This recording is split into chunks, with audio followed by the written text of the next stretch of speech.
All right, go ahead. Hi, Superior Nation. This is Sarah Noll Wilson, and this is your Superior Self.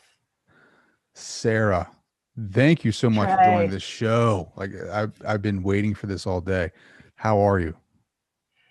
I'm very fulfilled. I'm I know. like Like you just I can I, feel that radiance. Like I can feel like the energy coming through the Zoom camera. Like I know you just got done doing a huge um event and I appreciate your mhm. time. Like I know you're all fired up about that. I What was am, that? and then I'll crash. Yeah. Just give me Okay, I know. 50 minutes. Yeah, I got you. I got you. Don't worry. So what are you up to? How are you? I'm good. I feel like what I'm up to in this moment. It's a loaded question. I'm trying to ride the waves. I'm trying to stay connected to things. I'm trying to uh, stay connected to my resilience and do the work that is meaningful. Yeah, absolutely. I think meaningful work. I think that's always the goal, right?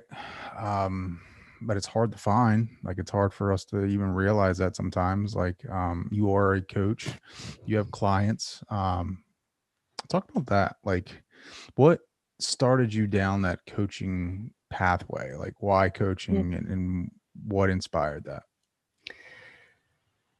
I it's actually it's a very personal journey that led me to coaching. I was already in the world of leadership development and interested in how do I help the people who are in positions of power like have more impact on the humans they serve. So my philosophy of leadership is very much your job is to serve the people who are doing the work. And one of the defining moments in my personal journey was I had a really significant mental health challenge and I developed panic disorder. Hmm. And that is where I really connected with self care, getting curious, being compassionate, non judgment, and mindfulness, right?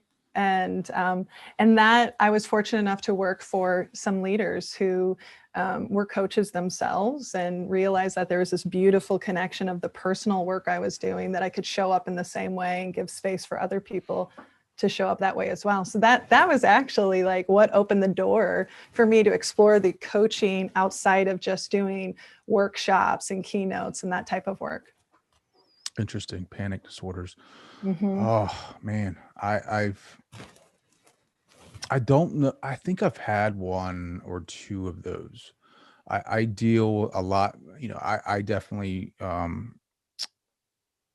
have a line of, depression in my family, anxiety, Mm-hmm. panic issues. I feel like I've had them, but what triggers yours? Like what? I mean, obviously that's something that I don't know. I don't think it ever goes away. I think you can kind of, try to implement things in your life to kind of how do you say it? Mitigate those. But I don't think you fully get rid of it, right? Like depression for me is something that I'm going to battle with my entire life just because of, chemical imbalances. But for you, like what triggered them for yourself? Yeah.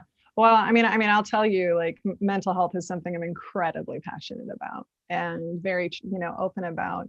Um, with panic doesn't always get triggered by something. Sometimes, and you would know if you had a panic attack because a panic attack's different than like an anxiety attack. Anxiety might just feel like worked up, but panic attack, your brain literally feels a sense of impending doom. Like that's the like clinical description of it, a sense of impending doom. So imagine having repeated episodes of that. But want to I mean, you're right in the sense that it's about mitigating, managing it. One of the ways that I describe it is I've just learned how to have a different relationship with it. Hmm. And so sometimes I've learned now over the last 7 years, there might not be one specific thing that will trigger it, but I know that if I'm not sleeping well, I know that if I'm not, exercising right now in COVID, I know if I'm not connecting with people in a meaningful way, that can really impact my energy. And um, so my anxiety, though, that can compound it. That's usually because I'm stressed about something irrational about my health. Hmm. So that's my pattern. There's always a pattern with anxiety. Yeah, no, I feel you on that. Like I get into ruts. I call them ruts. Like whenever I'm not doing something, like if I feel like I'm not being productive, like that's my, Mm, like my flaw. Like if I don't feel like I'm doing enough, then I mm, fall into these ruts where I feel, um, I don't know, like there's something missing. Like there's something I should be doing something. I don't feel, enough. I feel lack of, and like mm. you said, the key word that you said was mindfulness. And like I've really been trying to get a hold of that, and being able to turn myself around on myself, like my brain around on itself, and notice that and say, all right, like you said, you have a different relationship with your panic attacks. Like I had to have a different relationship with my depression or my anxiety, and say, all right, well, it's never going to go away, but I got to be able to identify it, and then kind of accept it, right, and see it, Mhm. right, and just live, not, I mean, just kind of like, all right, that's what's going on with me, because sometimes I didn't really know that's what it was, like I just Oh, kind of felt, sure. and people were like, snap out of it, and you can't do Yeah. that. Uh-uh. Well, and depression is a whole, I mean, that's a different beast altogether too, because often, I mean, exactly what you hit on, you don't even know because the thoughts are a little bit different. It's about your sense of self-worth, right? Like your motivation, your excitement. And research shows that it takes about 10 years on average where people will experience symptoms of depression before they're finally diagnosed. And I think that, so I just want to like acknowledge like your journey, and I really appreciate the fact that we can talk about this. Um, and I just lost my train of thought. Oh yeah, but about accepting it. Yeah. You So gotta then that's accept my it. that's my ADHD. Squirrel. Well, yeah, true. Not like jokingly I'm the flippant, same. but I'm the same way. full on. Yeah, full on. Um, but it is. Oh, there's so much to unpack in what you said. I mean, two things that I'd like to respond to is one, that just building that acceptance of, it's not resignation, it's not being a victim to it, but it's how do I want to show up with it, knowing that this is who I am. When I was first experiencing it, and it did feel like a flip got switched in my brain, right? It was like something shifted, and then I started to have anxiety about having anxiety, so it became this loop, right? And I would find myself early on, and I don't know if this is true of your experience, but I would find myself um, saying things like, I wish I didn't have to deal with this. I wish that I didn't, like, I just want to go back to normal. I just want to go back to where I was. And what I realized is every time I was fighting it, and the kind of the technical term was I was grasping for something that wasn't really there. I was actually making myself worse. Mm. And it took me a long time and good therapy and a great husband who could help me point out those moments when it's like you're in the wishing pits, right? Like you're grasping. That's what my friend calls it. And it's hard because when you know what it feels like to have those days when it's not, the app isn't running as strongly, it's exhausting when you have to feel like you fight it. But once I was able to build up the practice of observing it, of getting curious with it, even if it was uncomfortable, it's almost like it started to loosen its grip um, on the impact that it had. Sure. And some days are easier than others. Oh, absolutely. Um, I've been fighting back, with it. Just, I look at it as, you know, there are days when you're definitely get the best of me, right? Like you always, there's this saying, like some days you get the bear and some days the bear gets you. Sure. And I fight it back, with physical fitness and running, and um, trying to build those endorphins. I feel like the endorphin part like really helps me out. I Yeah. feel like meditation, mindfulness, like being able, like, I always thought that I was the ego. I always thought that I was those thoughts of, like, I call them the bro thoughts. Like, what's up, bro? Like, Mm, I thought that I was that guy, but I'm not. Like, we are not that. The ego is something that is a facade. And that's helped me. Mindfulness. I think feeling it too has really helped me. Like I would run mhm, away from it. Like mhm, I would run away from mhm, that. I would be shameful of like the negative feelings, the bad feelings, the guilty feelings, all that, you know, that grayness. I would just feel so mm, guilty, mm, and feel, and not want to feel it, and try to mask it with either alcohol or whatever, just to bring myself out of that, as I have a beer right now.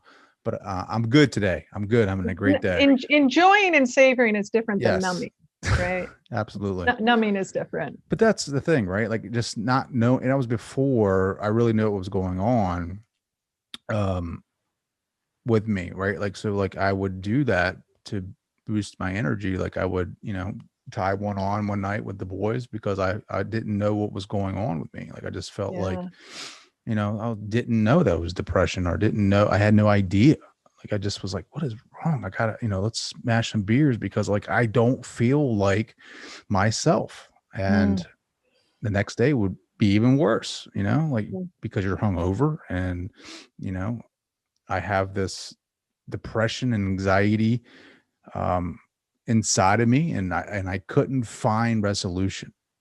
I couldn't find that thing that would make me feel better. And but becoming more aware, like being aware to that and accepting that as a part of you, really helps you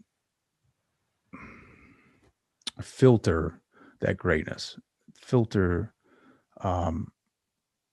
those bad feelings, like like I said before, it just never goes away. But I think I think you might be the first person to ever openly talk about mental health on here, I think. But I appreciate let's your talk openness. about it. Yeah, I appreciate I'm all it. in. Yeah. Like, talk about you and your experiences with it, right? Like, how has it made you stronger? It well, one thing I want to make sure I can tell, like the internet is a little like in and out. So if I get, just let me know and we can. It said it's mine though, but I don't know. I'm so excited to talk about this because, and I really, one, before I tell my story, I mean, I appreciate you being so transparent, because I think that there is a very different experience that men have navigating it, because culturally, right, like the bro or the masculinity culture or whatever, that it's like, well, I can't be weak, I can't, and and as women, it's a little bit more socially acceptable to be emotional or whatever the case is. And I think it's so important to have men talk about their challenges and to own the fact that like it's not easy. It's funny, if I write a second, like a book I want to write sometime, will be called If It Weren't for My Panic, I'd Be Going Crazy. And it was a humorous survival guide to panic attacks. And when I was first going through it, and my first month, I had gotten together with a good friend of mine, his name's Chadley, and I just felt so out of control. And I remember, I'll never forget it. We were literally sitting on a lake, and we're getting sunburned because it's April, and it's my skin from Iowa is just getting revealed to the sun, but he had panic attacks, and I remember just crying, like, I feel out of control, I don't know. And he said something to me at the time that I didn't appreciate, and he said, what if this is your body's way of like shedding? Like, what if this is opening you up to an experience of like what your next chapter is? And I remember being like, well, this sucks, I don't want to go through this to get to my next chapter. And while the first 9 months of it were really, really hard, what came as a result of it, and really, really has shaped who I am, is learning and really understanding compassion, really understanding how to be present when things are uncomfortable. I mean, like you, I would turn to just being busy. That was my like defense mechanism, is I would just keep being busier and busier, because if I was busy with stuff, then my brain couldn't settle enough to think about all the stuff that I was worried about. And it made me, it has completely shaped my ability to give myself grace in a way that I didn't even realize I wasn't even considering. It wasn't even on the table before that. But then as a result, and I assume this is probably true of you too, that like when I can give myself grace, when I can learn how to sit with discomfort, my own discomfort, it has opened the door for me to show up with other people in that same way. That I feel like I have way more passion, patience, way more compassion, way more, like I can sit with hard stuff with people now, because like I've seen some dark times with myself, and I can hold that space for people. So it, at the time I didn't appreciate it, because the thing is, when we are building resilience, we don't realize it. When we're building these muscles, it just sucks and it's painful. But looking back on it, my panic attacks were the best things that ever happened to me. It's pretty powerful. Yeah, it sucks. Like it definitely sucks. Like, to when people hear that, like, to go through it, I don't know if they fully understand it. Like it's not going to be fun. Like it's not something that you want to do, but it's something that you have to experience. Like I was running from it. Like I didn't. And I think a lot of people do that. I mean, Oh, totally. they don't want to feel anything. And I'm not just talking about depression. I'm talking about commitment. I'm talking about love. I'm talking about, I don't know what else is out there. Well, even just like we have sort of a toxic happiness culture, right? Where Yeah. we're chasing happiness instead of like, well, that's just one of the human emotions we get to experience. That's not the only one. And We're it's not biologically wired like that. Like we don't want to feel right. good. I mean, we want to feel good. We don't want to feel bad, and like what's funny is like the human mind, the brain is just so wired to be negative all the time. It's like we don't want to feel bad, but we have like no other option because the brain's like trying to attack us. It's just constantly on alert. Like constantly it's like, negative, but we don't want to feel like, pain. what's the threat? Yes. But that's another thing too. Like I was reading some what was it, Sapiens or something. I was reading some book on like like the human chemistry and our biology and how we evolved. And basically, obviously it discussed the hunter-gatherer stage before the cognitive revolution. And it was like basically saying, the anxiety that we felt was a survival, like a tool. You felt anxiety. It was you better get your ass next to the pack, right? Because something's get away happening. from the saber-toothed tiger. Yeah, right. I don't know. So we didn't exist sometime, but yeah. But now it's like it's different. Like I believe that to be true. I think that is science. I think that it was a survival mechanism. Now we don't have that saber-toothed tiger walking down the street, and we have Facebook, right? Yeah, right.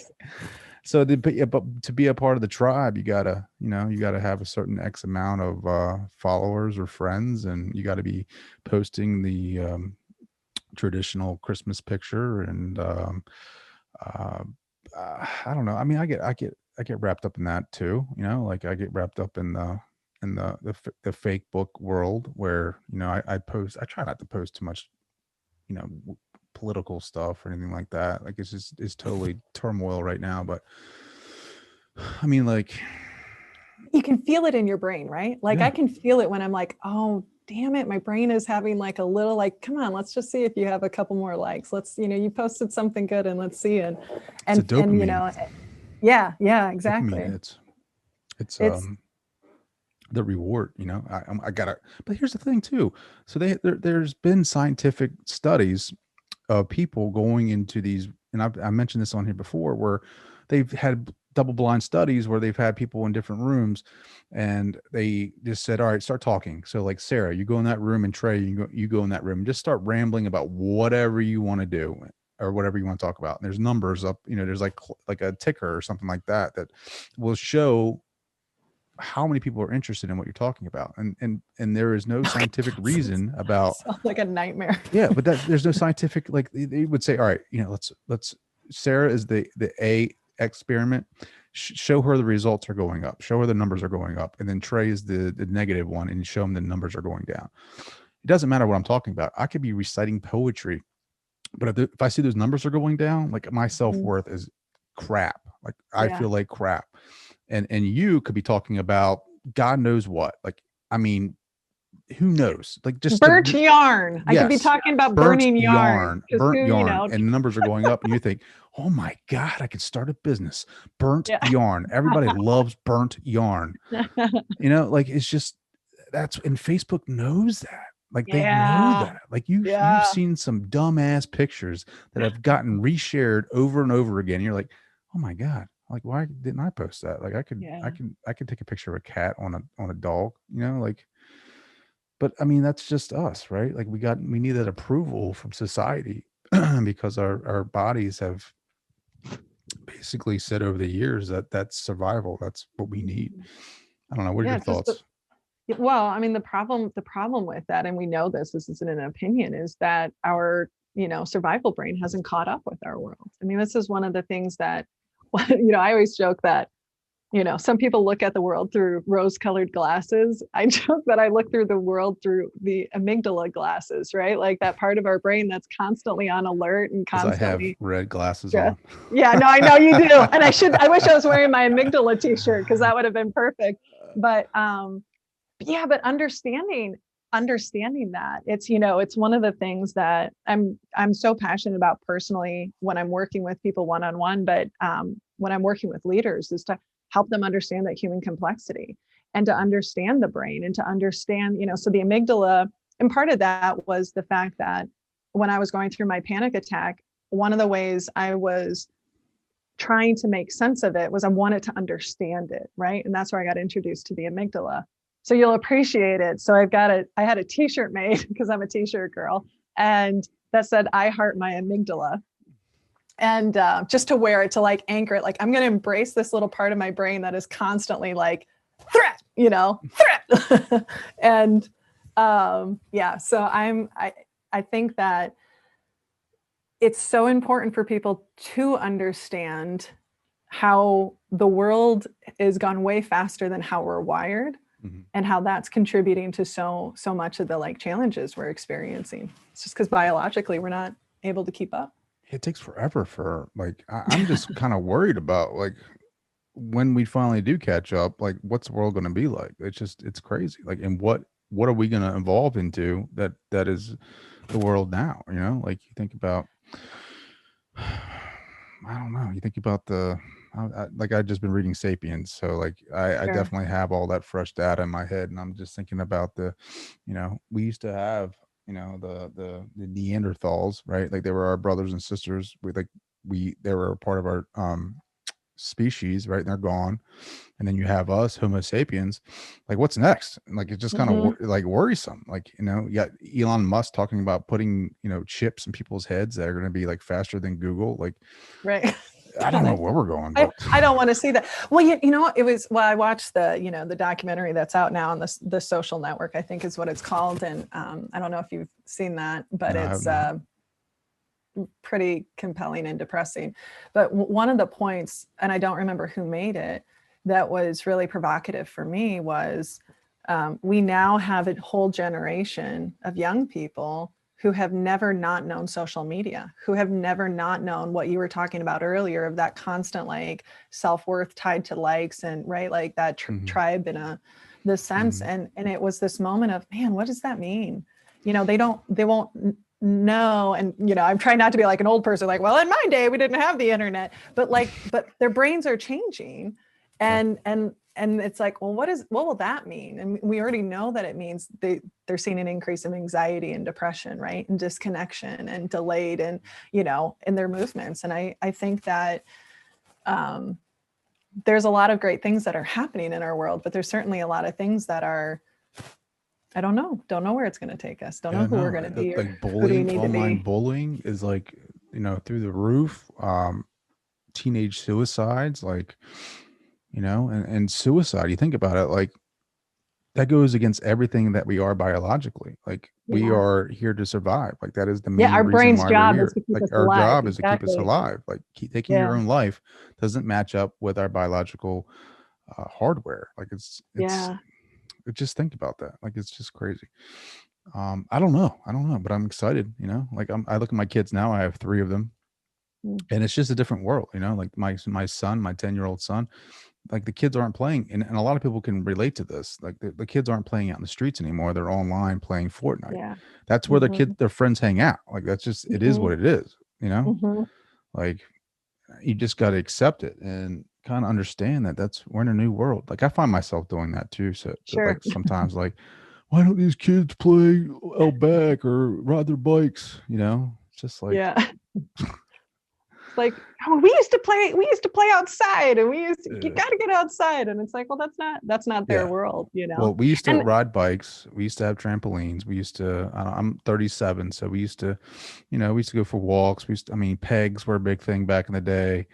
And my parents are like, looking at me like we had a tin can and a stick, like Yeah. it's just generationally like different, Yeah. right? Yeah.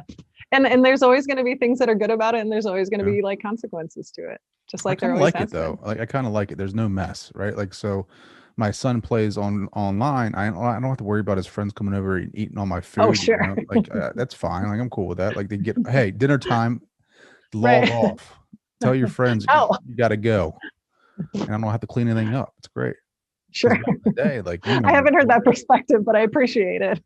I mean, back in the day, hanging out with your friends, like you would go over their houses and hang out for the day, just make total mess, eat all the Right. frozen hot pockets and drink all the soda and just be hey, can we spend the night? Hey, you would do that. You would try to play against their parents and be like, hey, my Right. parents said it was Right. okay for us to spend the night. Let's spend the night. And then And then you had to make sure you asked while your friend was in the room, because it was harder for mom to say no when your friend was in the room. Like I knew all the strategies of how to weasel that. Well, I think, like you and I are similar age, I'm a couple of years older, but we're in that time of, like, we had a leg in both worlds, right? Like we were the last generation to kind of have a leg in both worlds, which is just an interesting place to be. what was your first cell phone?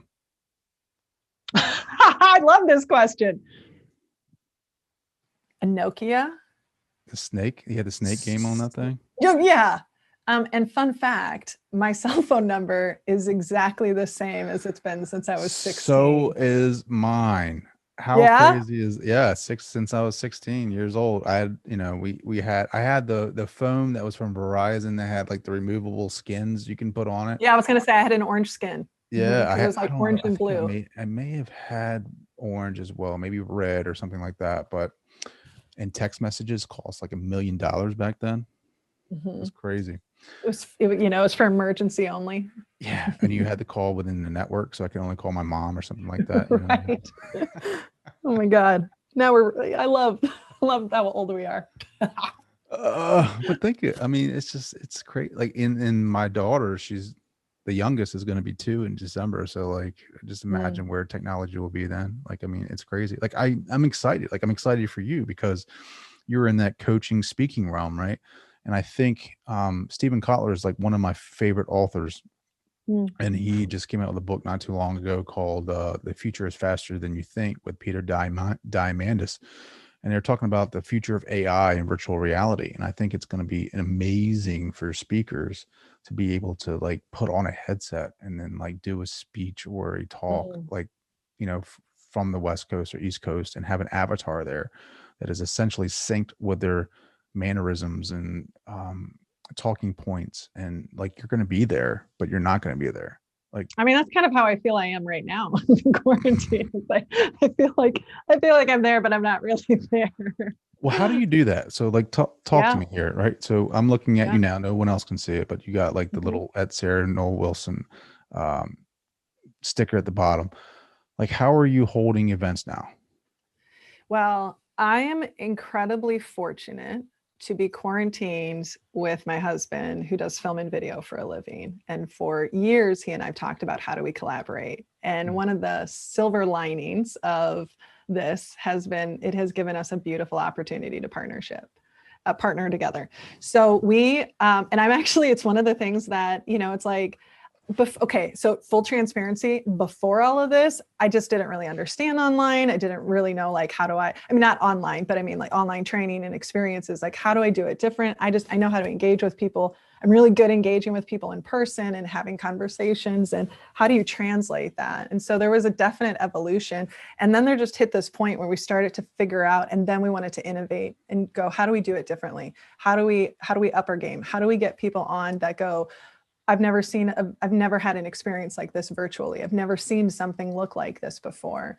And so, I mean, I can get into technical stuff, but I don't know what are you curious about? Oh, I like your video. It's pretty legit. Like you look very Mm-hmm. clear, very nice. Do you think that? Do you think that? Do you have to be that technical? Like if you're starting out as a coach, do you have to have all that tech, right? Like it. Well, no, I mean, I think, well, from a coaching perspective, and coaching's different. I mean, that's a whole different ball game than speaking, because, you know, when I'm doing workshops or I'm doing keynotes, that's a whole different ball game. I mean, from a coaching perspective, you just need a phone. I mean, Mm, that's you know, before all of this, I had clients who were in person, and I have had a client in Iraq, right? I had global clients, and sometimes we would use Zoom, but usually just a phone call. You know, if you're wanting to, especially right now, because we're so fatigued with Zoom, we're so fatigued with sort of the general, you know, look and feel, that any kind of thing you can do to lift it up, to make it feel different, also engages the people's brain, because like, oh, this is different, and now I feel like I'm awake. That was, you yeah. know, I had somebody tell me that the other day when you came on. It was like I woke up because it just looked and felt differently.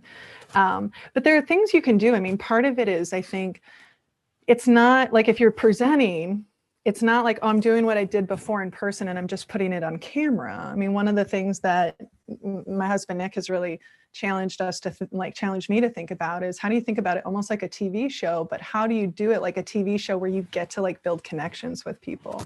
And so I try to be really intentional about the visuals, but also like the moments of connection where it can feel real, and messy things can happen that would have happened live, and we can all laugh about it, right? You know, it's like those human moments are what, like, oh yeah, this is real. Like, it looks really cool. And she totally just misspelled something on the board and she made shit out of herself for it. Part of my language, you know, like, and that's like, you know, like that's part of the fun. But I think that, I mean, there are simple things you can do technologically, but some of it just comes down to real. So here's what I'll say. So as we've moved to this virtual world, because we've had to, and I mean, you interview people all the time, right? Via this, I'm sure. And that there's this resistance, like it's just not as good. It's just not as good. And so they put up this wall instead of going, well, what did I love about doing it in person? And how can I do that here? And how can I be okay that it's going to look a little different? Because there's things that you can do in the virtual world. And here's an example. If I'm speaking to a room of 1,000 people, I might not be able to engage with them. Maybe I can do a polling software. Maybe I'll hear from the 2 people who are comfortable speaking in a microphone.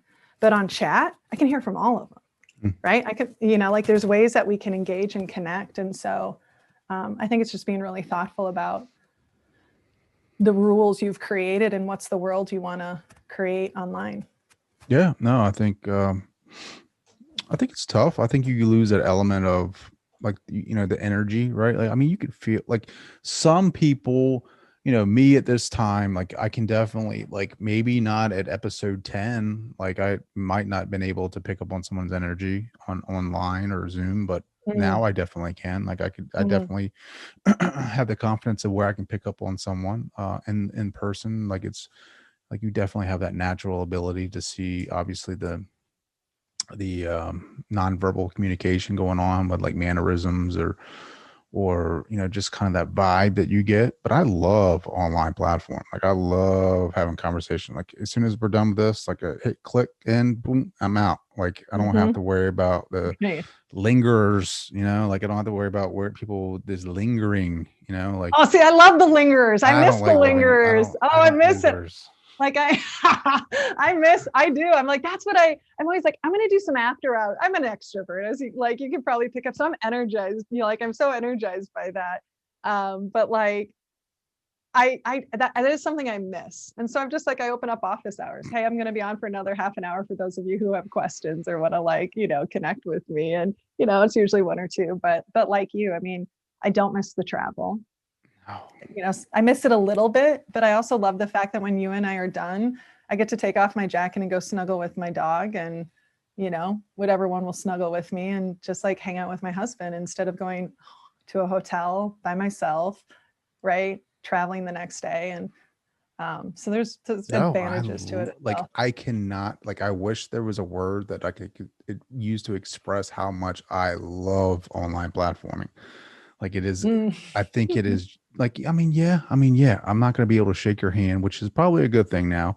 I'm not going to be able to see what you're wearing, which is a great thing because like now again, like we're not in comparison, right? Like we're all kind of like at Yeah. home wearing our pandemic clothing.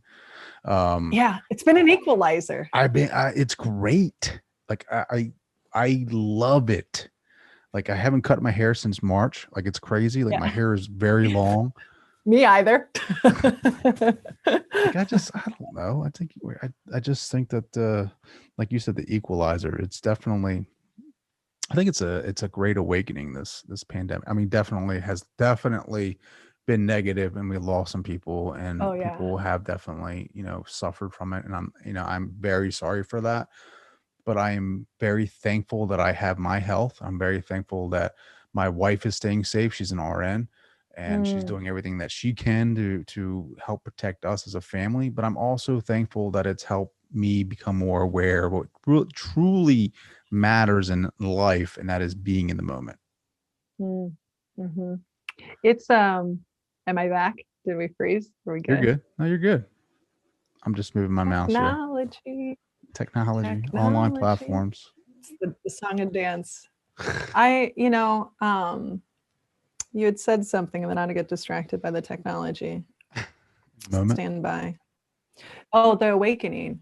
Hmm. Obviously as somebody who works with organizations, um, I love how it's stripped away the masks of professionalism. I love how it's again, I don't like the consequences or what has caused this, but it has challenged companies to think differently about productivity, about rest, about humanity.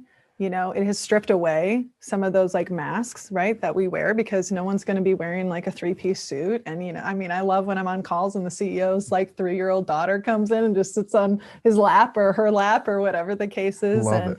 I'm right there and with you. and while yeah. And obviously there's like that's one piece of it, because I also recognize, like you, I have privilege. My husband and I both can work remotely. We have the financial means to be able to support ourselves. We haven't been impacted like some people. And but an element, right, of what's happened is it has, and it's challenged us to like get really clear about what's important to us. Sure. Like one of the things that I've experienced is um, how critical connection is for me. Because when I am not connecting with people, and I don't mean through work, I get to connect with people in a meaningful, amazing ways every day. And so, like, my work is so sacred. Like, I'm so fortunate that I get to have sacred conversations, but friends, family members, and it's so easy to not make that a priority because, like, well, we can't be together. And I've just learned, like, that's like lifeblood for me. Like, that's my water, is being able to connect with people. Mm, And it took me, I had to get to a kind of a dark place to realize that, of like, oh, that's what I'm missing. And so it's helped me get really clear about what's important. sure. No, I That think was I easy to agree take with for you. granted I agree with before. you 100%. I think now I'm having one of those moments because there's something where I wanted to go with that connection. I think with the technology, just make sure you guys can mute your microphones when you're on a call. I think that's a major thing here. I think a lot of people don't know how to do that. Um, but but going back to that, that's what I wanted to say.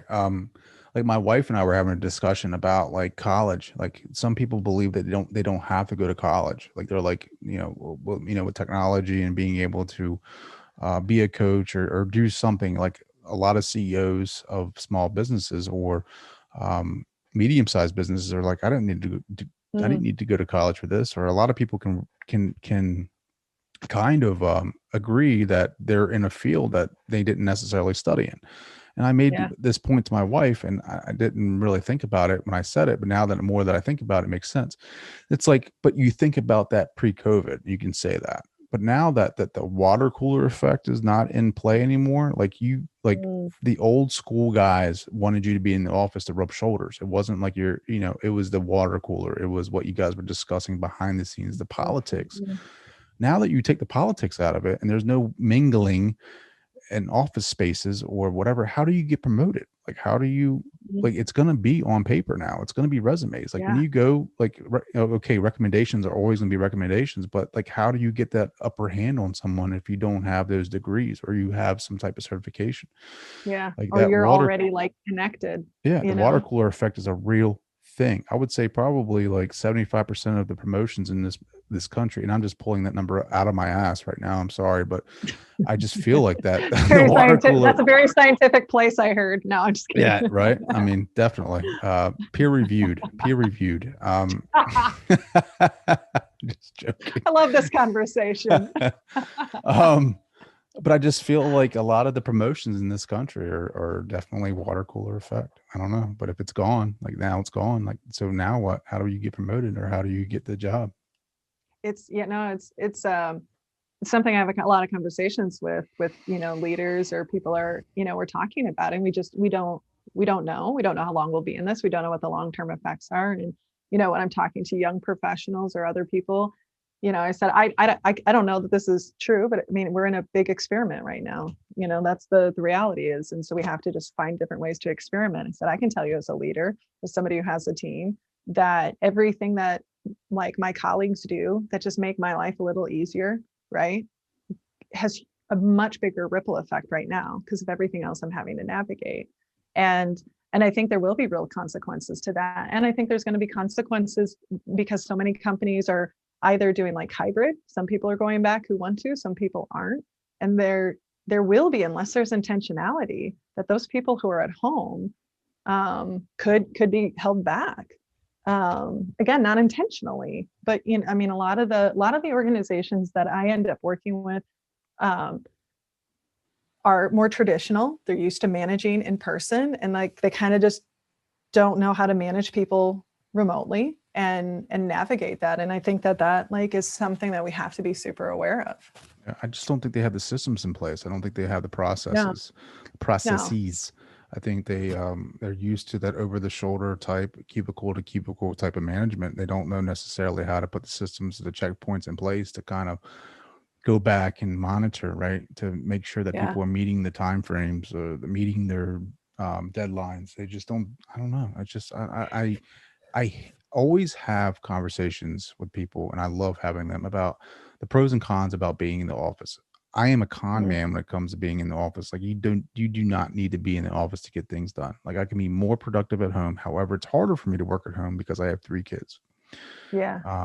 And people don't understand that. They're like, well, if you're not at work, how are you getting anything done? Well, first off, the commute's gone, right? Like you think about your commute, it's essentially gone. So that's more time that you get to have back for productivity. And then now you're going to answer emails or phone calls longer in the day because you're already home and you want to, and you feel better about life. You want to be more productive. You're at home, you're in your safe zone. I think that's a big key when it comes to productivity, is just the way that you feel, the type of emotions that you bring to the workplace. Like your workplace is your home, and your quality of life is going to be a lot better. So that's going to overflow into your work life, essentially. I mean, for some people, I mean, I definitely know people who are like, this is killing me.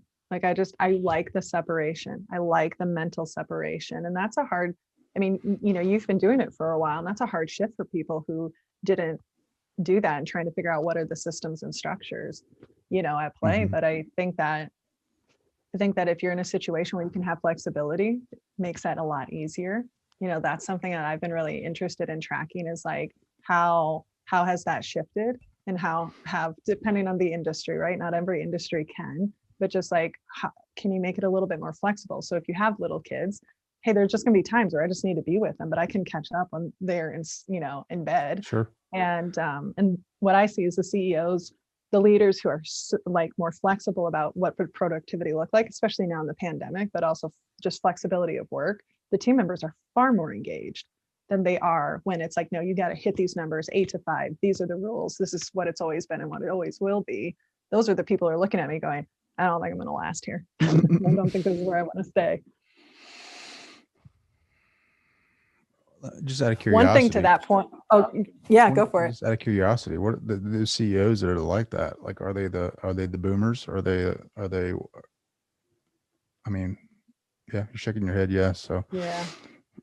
I mean, some of it is just a familiarity, right? We hold on to what we're familiar with, and if that's what I know, and and I manage people by, do I see them in the office or don't I?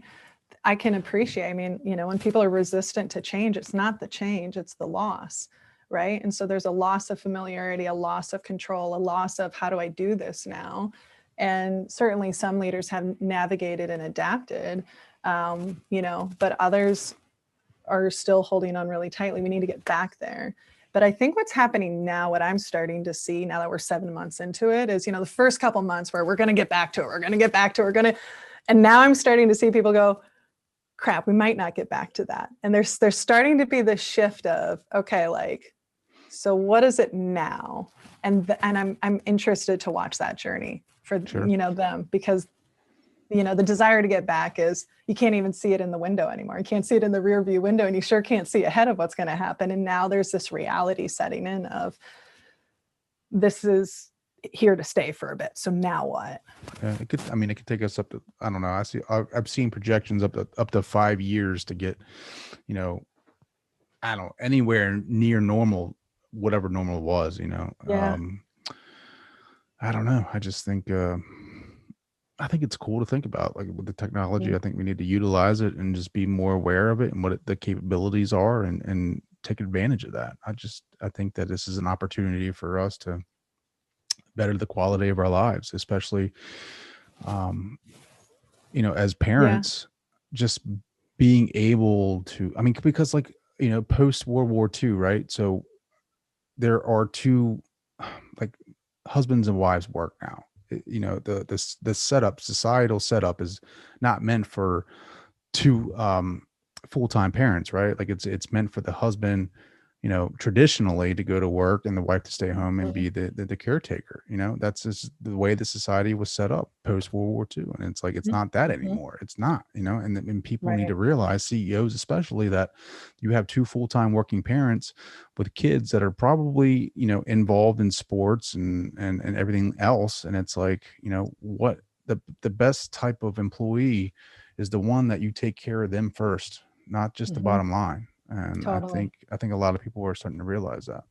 Yeah. Yeah. It's one of the real consequences is we're going to get set back a little bit, because we know that the number of women who are stepping away from the workforce is astronomical compared to their male counterparts. There's some projections that we're going to lose the momentum we've gained by like 10, 15, 20 years. It's Really? like over 500,000. Yeah. It's like there was a study or the like report that came out from the government. I'm not going to get the numbers right, but it's something like 600,000 or 700,000 women. It's over 500,000 compared to like 70,000 men who are stepping away from the workforce. And like, that concerns me a ton, because to your point, our society still isn't set up for what it was and where I think we should go, and having that flexibility and that freedom for whoever wants to work and do what they want to do.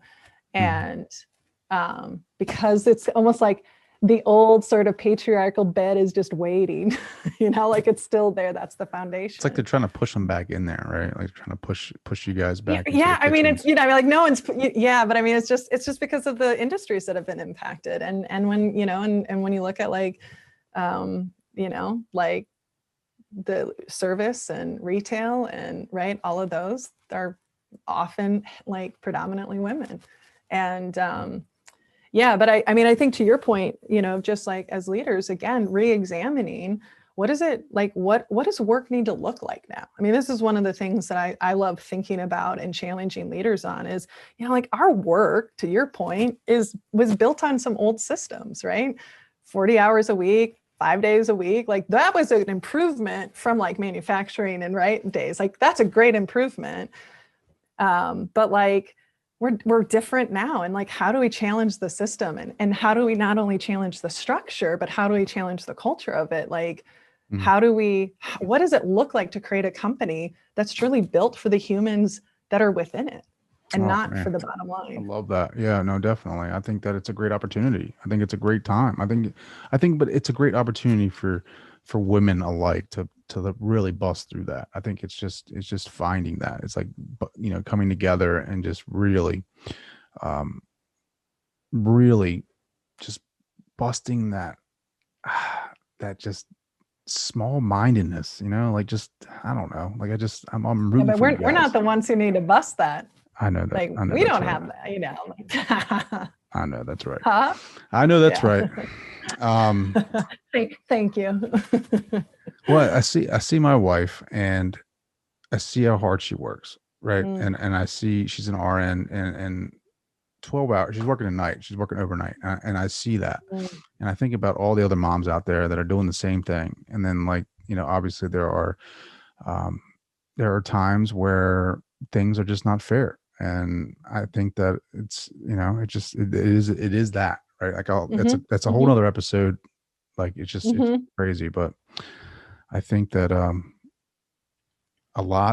I show a lot of appreciation to you guys for just doing what it is that you guys do, and just coming in every day and just working your asses off. And and right now, the pandemic, I think it's gonna be a lot of opportunity for creativity, and I think that a lot of Yeah, women should be taking this time to rethink, or utilize the creativity, and then, like, kind of think of ways, being like an entrepreneur, creating different businesses um, that benefit the society that we live in today. Like, I was just talking to no, wasn't talking to my sister. I was talking to somebody about um, a new app that should have been developed during the pandemic for hairstylists. She's a hairstylist, and my mom mm, texted me. I was like, why aren't the hairstylists like creating an app where they can go to the people that need haircuts? Like a mm, Uber for hair, right? Like, why are you not mm. doing that? We can't come to you, but you can come to us if we're safe. So it's just like, I think there's a lot of more opportunity for creativity. But Yeah. And not just for women, right? I mean, because that's part of I hear what you're saying. I also want to, like push back a little bit, right? Like because I'm going to. It's also a really challenging time for moms and single moms. And sure. how do we as a society challenge our thinking about things like childcare? And that, like, yeah, these things that we have as rules of how things are supposed to, and who's supposed to pay for what, or whatever that looks like. Those are rules. Those are just one possibility. And as if we want to evolve in the workforce, if we want to evolve that, we also have to evolve how we think about just like some of the structures that are in place. And I think that I agree, it's an incredible opportunity for creativity. And that's also really challenging right now from the standpoint of our brains are exhausted and fatigued and under chronic stress. And I like, don't know and how that, single moms do it. I do not know oh, how single they're moms like, do it. I have a colleague, and she works full time, and she's just joined my squad, and is a coach. And I'm in awe of her. And um, but it's also exhausting. Like, I also worry about her just because she's pushing so hard all the time. Sure.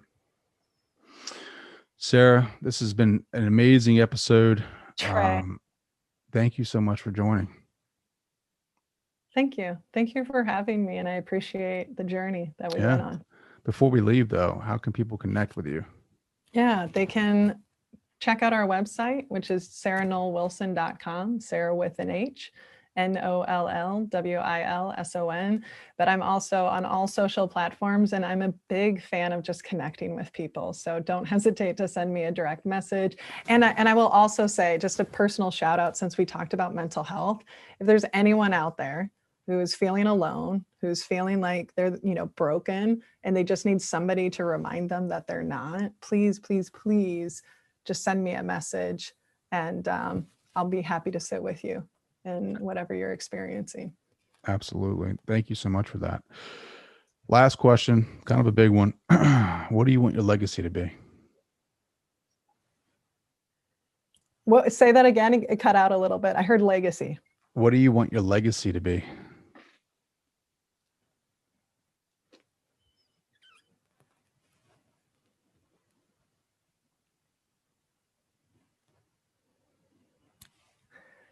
I'm pausing on it and thinking about it. The workshop we just did was about impact. So that's what we spent, a couple hours on.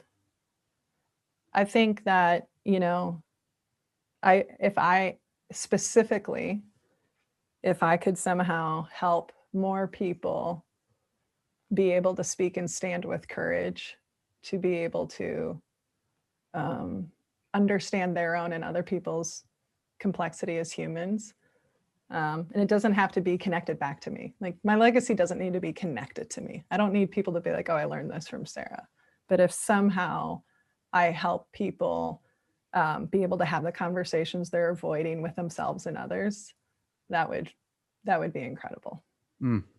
Be more like aware to that, right? Like it doesn't necessarily need to be you. It just needs to be aware to the idea. Right. I love that. Yeah. Sarah, this has been amazing. Thank you so much. Let's try.